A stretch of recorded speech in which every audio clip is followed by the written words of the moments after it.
Bueno, queridos chicos, un poco todo lo que vaya surgiendo, todo lo que vaya diciendo, está tomado de las siguientes fuentes: el ritual romano de los sacramentos que utilizamos los sacerdotes y el compendio del Nuevo Catecismo. Vieron que hace como 25 años o más salió el Nuevo Catecismo de la Iglesia Católica, que es un libro gordo de unas 1700 páginas. Con el paso del tiempo salió el compendio del Nuevo Catecismo, que serán 70, 80 páginas. Si ustedes lo buscan en internet, compendio del Nuevo Catecismo de la Iglesia Católica, ahí van a encontrar un poco la síntesis eh, bien apretada pero sustancial de todo lo que se dice en el Nuevo Catecismo, ¿se fija? De manera que yo algunas cositas las saco de acá para compartírsela a ustedes, si ustedes tienen para tomar nota, eh, pueden escribir y después van a buscar para poder ampliar, ¿se fija? Entonces, en el número 295 del compendio se habla de los sacramentos de curación. Este es un número general que habla de los sacramentos de curación, que son dos: la reconciliación, la penitencia, la confesión, el perdón de los pecados, la conversión, ¿no es cierto?, del cual no vamos a hablar, y la unción de los enfermos. Son los dos sacramentos de curación. Y en ese número 295 se formula la pregunta: ¿por qué Cristo instituyó los sacramentos de la penitencia y la unción de los enfermos?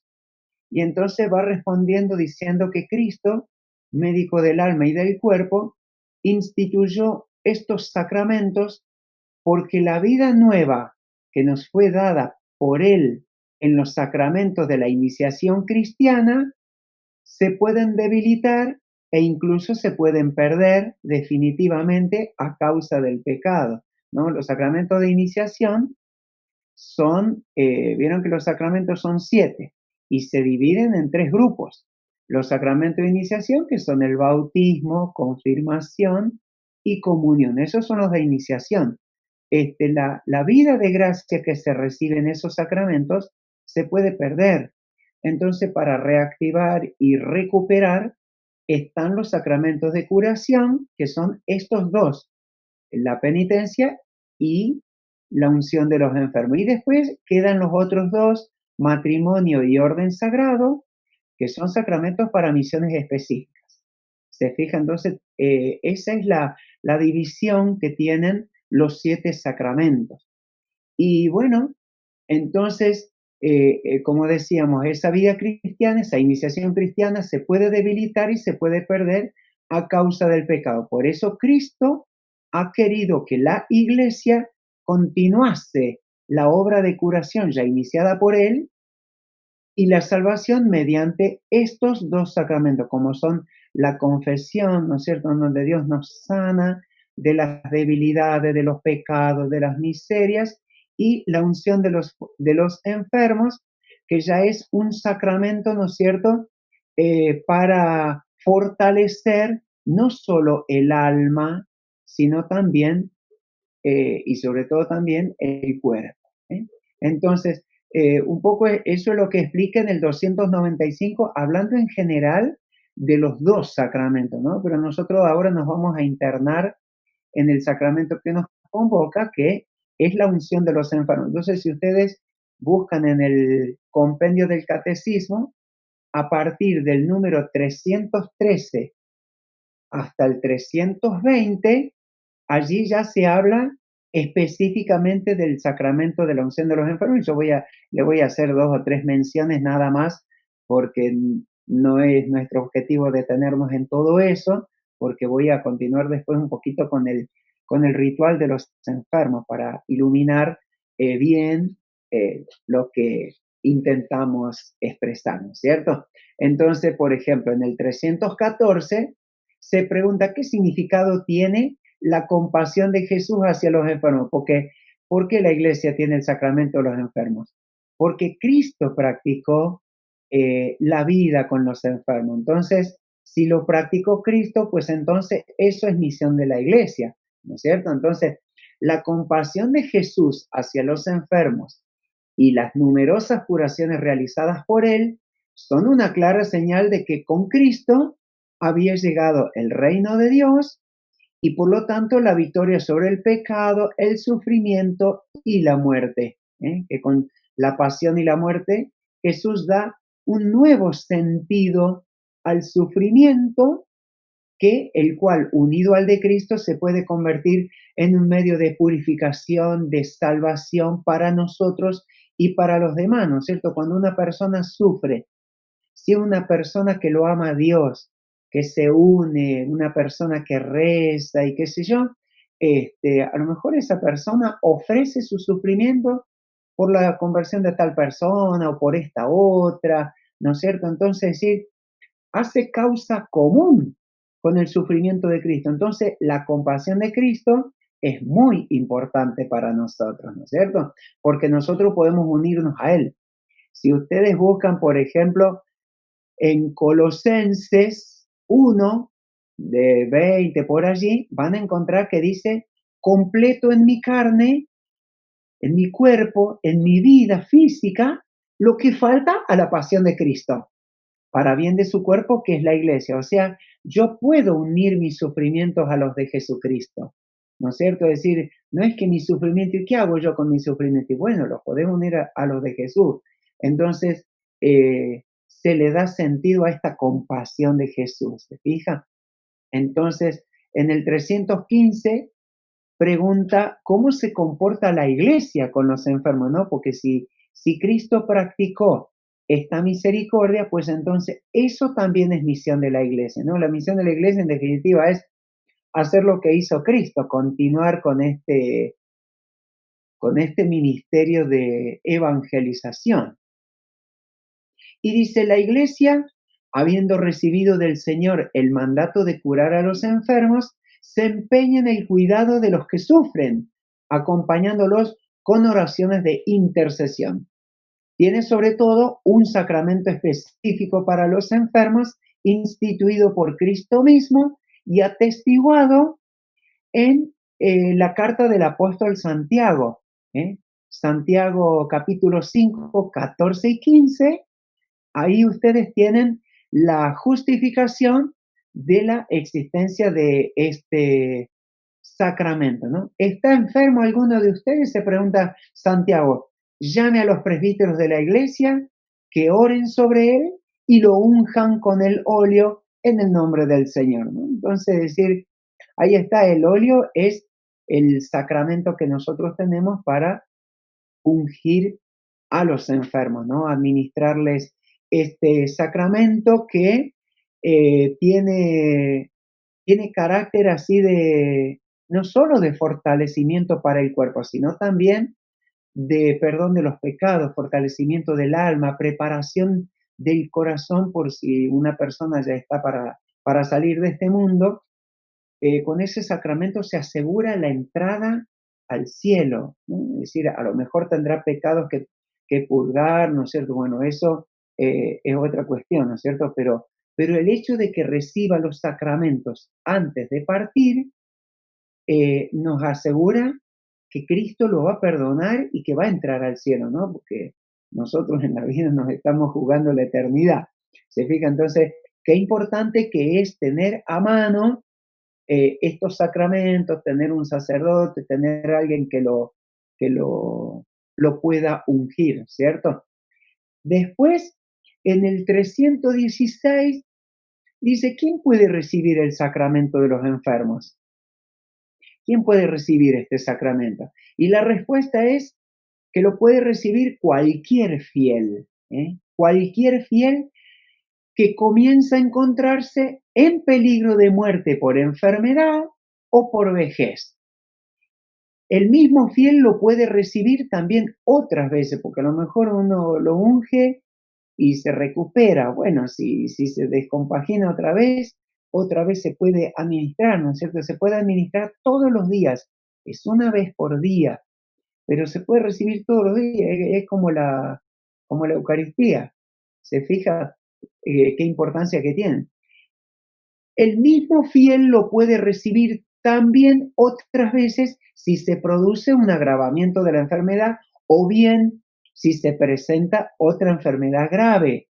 La celebración de este sacramento debe ir precedida, si es posible, de la confesión individual del enfermo. A veces, qué sé yo trabajo en el hospital, por ahí voy a ver a los enfermos que están en terapia intensiva. Seguramente o probablemente lo encontremos este, inducido en estado de coma, ¿no es cierto? O sea, una cosa es que entre la persona por el estado de la enfermedad que tiene, que entre personalmente ella en el estado ese, y otra cosa es que para que no gasten energía y vitalidad en teniéndolo despierto a la persona, entonces lo hacen dormir. Esa es la inducción al estado de coma que hace que la persona solamente toda la fortaleza física que tiene se aboque a, a ayudar o ayudarse a sí mismo, ¿no es cierto? Con el tema de la enfermedad, ¿no es cierto? Por eso uno dice, ¿por qué los ponen en ese estado? Y porque ellos necesitan trabajar exclusivamente en eso que el médico está trabajando, ¿se fija? Entonces, bueno, eh, allí uno puede ir y ungir. Si la familia dice, padre, venga a rezar, dele los sacramentos, entonces uno va, absuelve y unge, ¿no es cierto? Es decir, ese trabajo lo hacemos con, con harta frecuencia ahí en el hospital, ¿no es cierto? Entonces, ahí está un poco la justificación de lo que dice este número. El sacramento de la unción de los enfermos lo puede administrar el sacerdote o un obispo. Tiene que ser un ministro ordenado. No puede ser un diácono. Vieron que tenemos los diáconos temporales y también los diáconos permanentes. Ellos todavía no pueden administrar el sacramento de los enfermos, que está reservado exclusivamente a los sacerdotes, a los ministros como el obispo, ¿no? Entonces, este sacramento es un sacramento muy importante, ¿no es cierto?, porque puede ayudar a una persona a fortalecerse en sus estados de debilidad, ¿cierto? ¿Y cuál es el efecto que produce el sacramento de la unción? El sacramento de la unción confiere una gracia particular que une más íntimamente al enfermo a la pasión de Cristo por su bien y por el de toda la iglesia, otorgándole fortaleza, paz, ánimo, y si hubiere pecados, el perdón de los pecados también, ¿cierto? Es cierto que para el perdón de los pecados ya tenemos el sacramento de la reconciliación, pero bueno, si vos tenés una persona como la que decíamos recién, que está en estado de coma, y bueno, uno lo puede absolver directamente, pero ya con el sacramento de la unción, los pecados quedan perdonados también. Es cierto que nosotros no vamos a ponernos la unción porque tenemos miedo de confesarnos, ¿no es cierto? Eso eso no debe hacerse así, ¿no? Pero el sacramento de la unción confiere también el perdón de los pecados. Supongamos que estamos en una novena patronal. Bueno, hoy vamos a rezar por los enfermos. No hacemos una confesión general con absolución general de todos.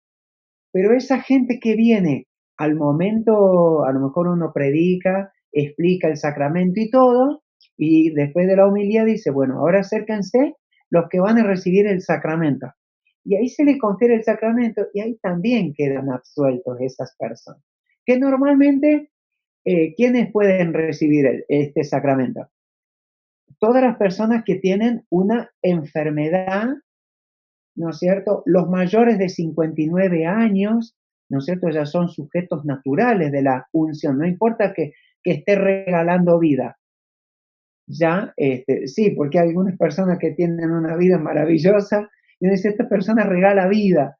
Bueno, pero igual si tiene más de 59 años, usted póngale la unción que ya es un sujeto natural de la unción de los enfermos. También pueden recibirlo personas que se van a operar, personas que están internadas, personas que tienen a lo mejor alguna enfermedad crónica permanente, incluso los niños, ¿no? Si hay un niño que tiene una enfermedad, listo, póngale la unción, ya no se preocupe, ¿no? Es cierto que para los niños, eh, a partir de los 8 años ya se puede, ya son sujetos hábiles de la unción de los enfermos, porque ellos tienen el sacramento de su bautismo y se considera que están en estado de gracia los niños, ¿no? A lo mejor tendrán algunos pecaditos porque han hecho alguna dañinada, pero no lo vamos a culpar, pobre, ¿no es cierto?, por esa cuestión. Aunque si el niño viene a confesarse, uno lo puede confesar y mucho mejor, porque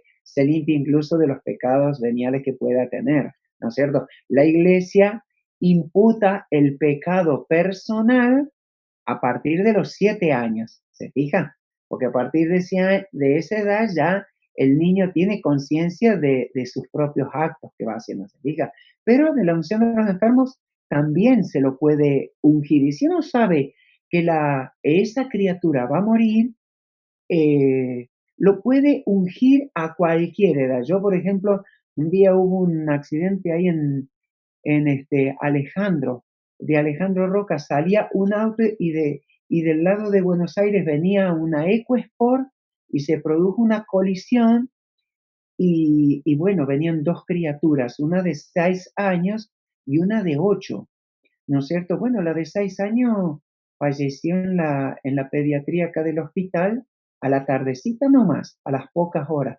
Bueno, yo fui y la confirmé, la absolví, la ungí, le di todo porque al ratito nomás ya falleció la criaturita, ¿se fijan? Entonces, sí, en circunstancias como esa hay que dar nomás, no hay que... Nosotros en el seminario siempre nos dicen, muchachos, es preferible pecar por generosos y no por miserables, ¿no? Entonces, sí, en casos así, no hay que mezquinar.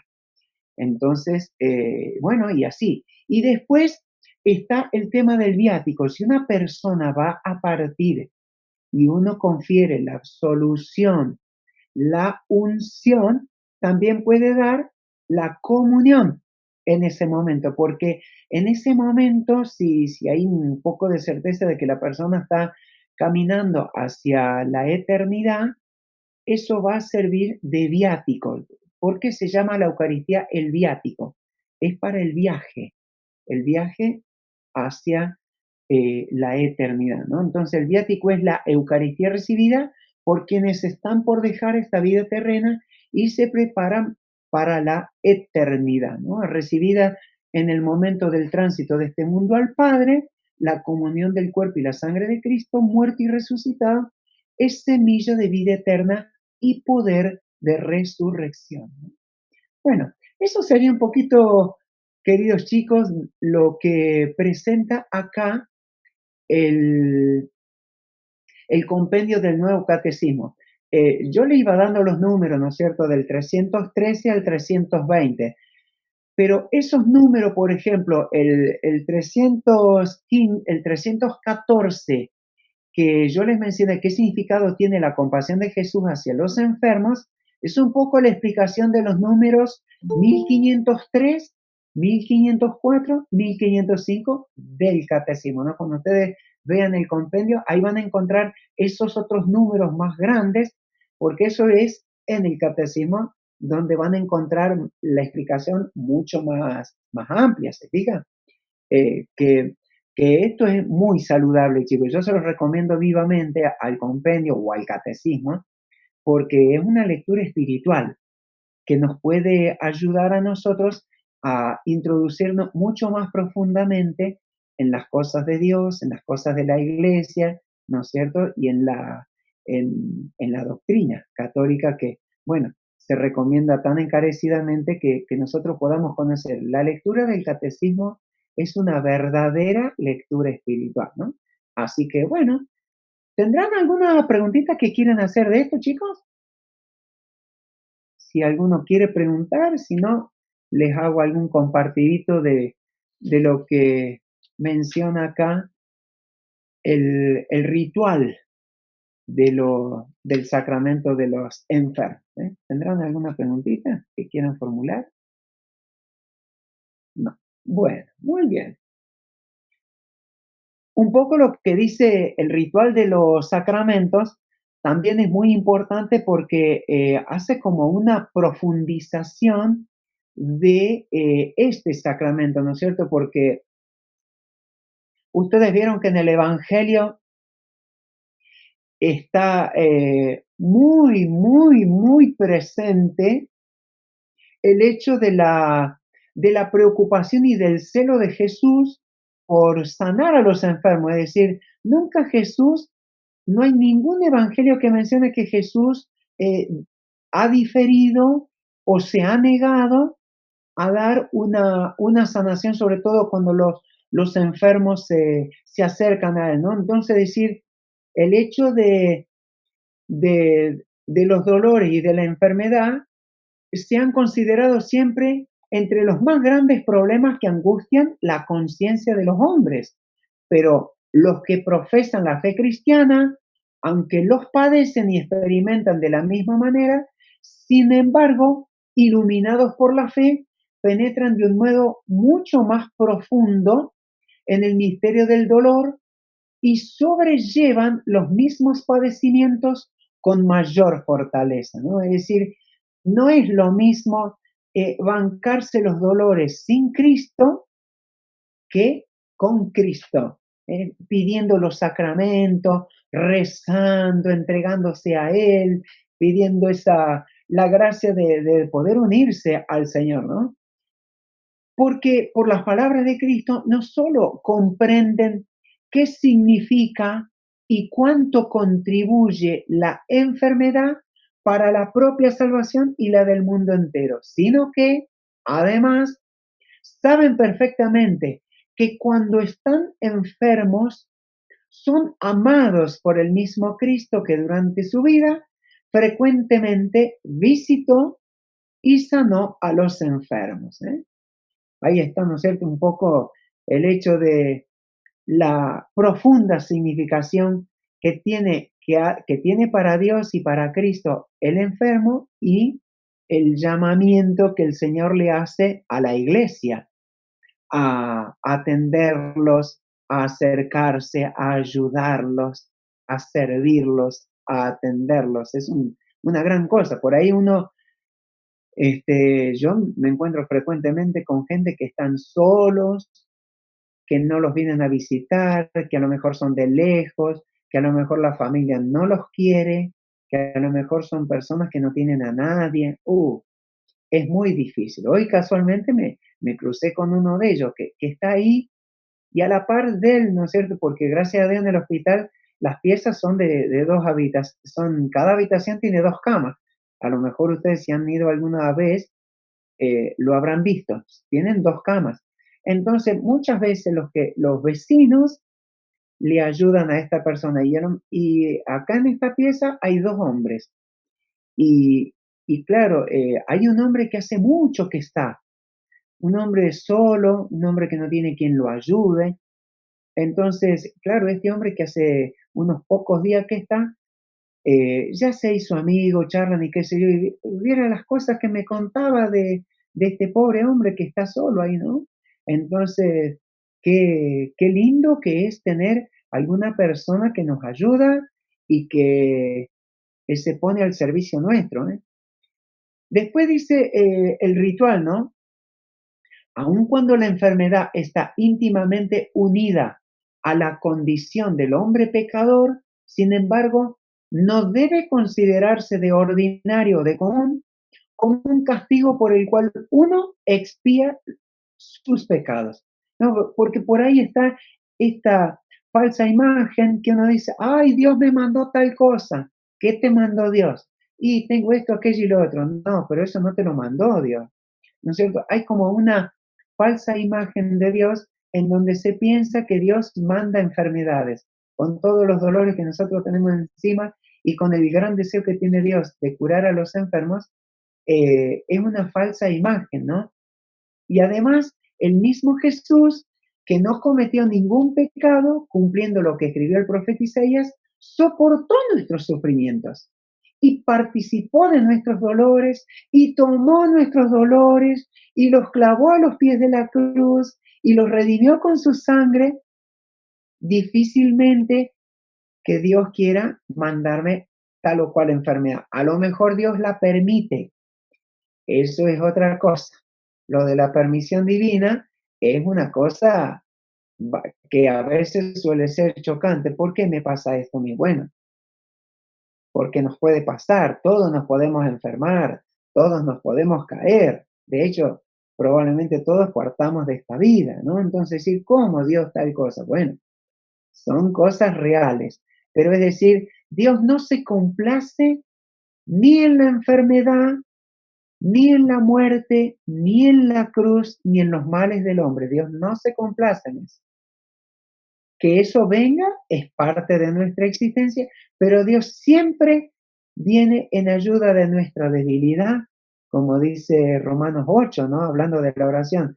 Como no sabemos orar como conviene, Dios viene en ayuda de nuestra debilidad. Entonces, siempre Dios estará atento para ayudarnos y feliz de aquella persona que pueda unirse al Señor para hacerse fuerte en medio de los propios sufrimientos, para gloria de Dios y para bendición nuestra.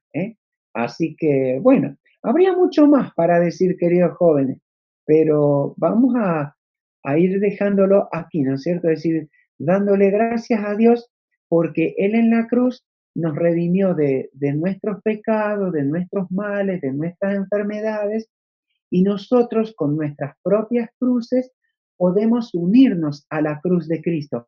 Y fíjense que ese texto que decíamos de Colosenses 1, un poquito más adelante del verso que mencionábamos, dice, y Pablo en un momento dice, y ahora me alegro de mis padecimientos. Y uno dice, pero ¿cómo, Pablo? Sos un masoquista, vos te vas a alegrar de tus propios padecimientos. Sí, ¿por qué se alegra? Porque la persona, cuando se une a Cristo, puede llegar a la comprensión del gran valor que puede tener si nosotros unimos nuestro sufrimiento al de Jesucristo. Porque si vos con ese sufrimiento se lo entregás al Señor por un bien para otra persona y ese bien se produce, tú te vas a dar cuenta, bueno, entonces que yo pueda unirme y le pueda entregar el sufrimiento a Jesús, no es una mala cosa. Te doy gracias, Señor. Si esto que a mí me pasa va a servir para hacerle un bien a los demás, bendito sea Dios, ¿no? Entonces sí me alegra, pero no es tan fácil. Bien, chicos, preguntas. Pregunten lo que quieran. Muy bien.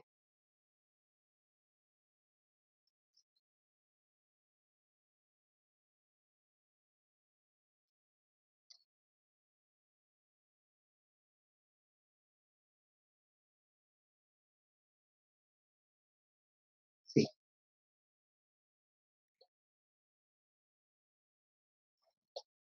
sí. Porque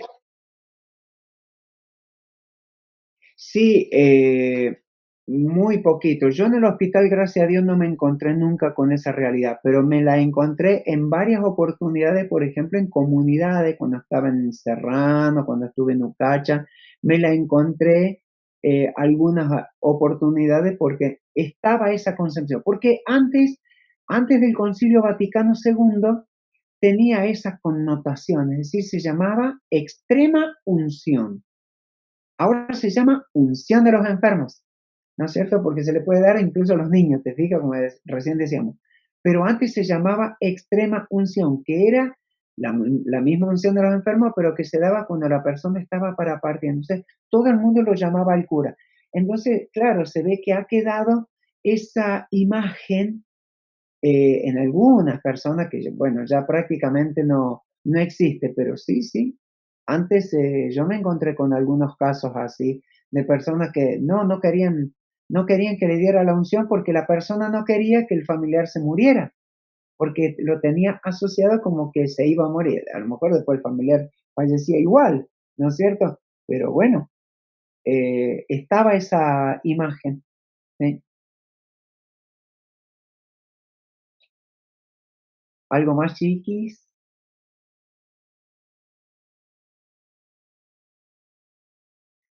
alguna otra cosa que quieran preguntar, ¿no es cierto? Bueno, eh, por ahí cuando nosotros vemos que una persona va a partir, se puede dar directamente el sacramento de los enfermos, aún sin preguntar a la familia. De común, ciertamente que uno pregunta, ¿quieren que los sacramentemos? O normalmente la familia piden ellos que uno los sacramente, pero si una persona va a fallecer, bueno, es un acto de misericordia que se hace con una persona por el cual el mayor objetivo en ese momento es la vida eterna, ¿no es cierto? Así también, esa es otra cuestión que se puede compartir.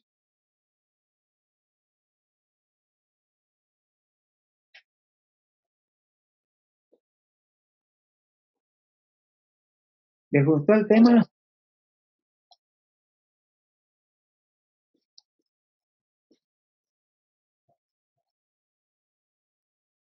A ver.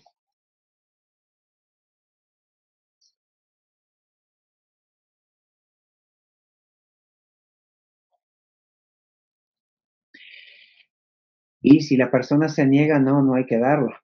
No, hay que respetarla.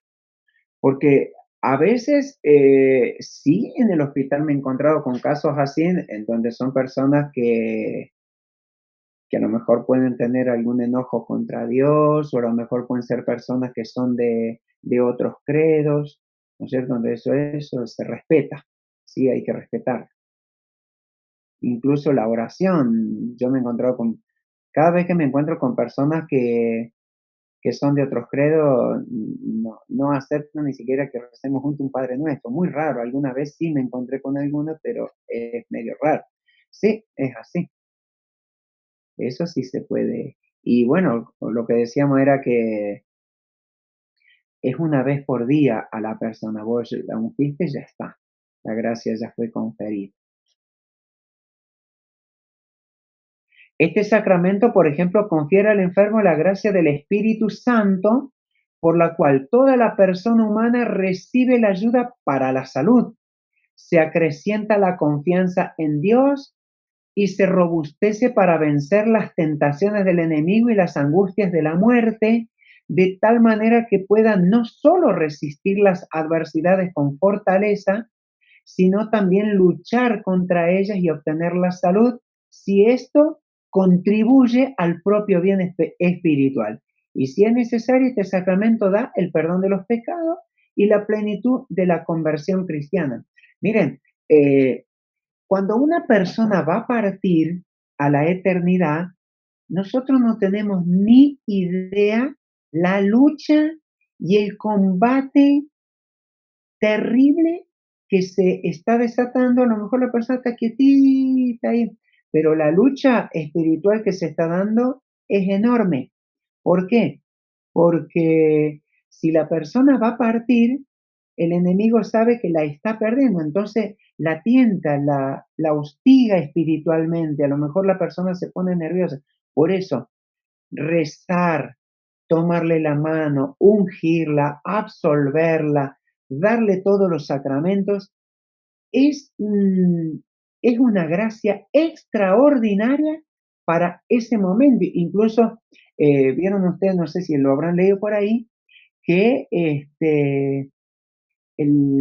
cuando una persona va a morir se recomienda mucho rezar la coronilla a la misericordia como última tabla de salvación. O sea, el que rezare la coronilla ante una persona moribunda, yo le voy a dar todas las gracias porque la lucha es importante, ¿no? Entonces, qué gran cosa, a lo mejor uno dice, vamos a rezar el rosario. ¿Sabe cómo lo va a agarrar, no? Porque la Virgen María se va a hacer presente. Entonces, el Señor, las oraciones a San Miguel, todo eso es una grandísima ayuda y una mano extraordinaria que se le brinda a esa persona que a lo mejor uno dice, ah, nosotros no rezamos nada, pobre. Lo dejamos con un combate por ignorar simplemente o por no hacerlo. Muy bien. ¿Algo más, chiquitos? Bueno, muchísimas gracias, Sofía. Muchísimas gracias, chicos, por esta invitación. Realmente me alegró mucho porque me gustan estas invitaciones porque me ponen en funcionamiento para leer, para refrescar, para enseñar, para invitar y para formarme yo también, ¿no? Siempre nos hace mucho bien a nosotros estas cosas. Así que los felicitamos, los felicito por lo que hacen y bueno, sí, cuando ustedes necesiten, con mucho gusto acá estaremos para acompañarlos, ¿eh?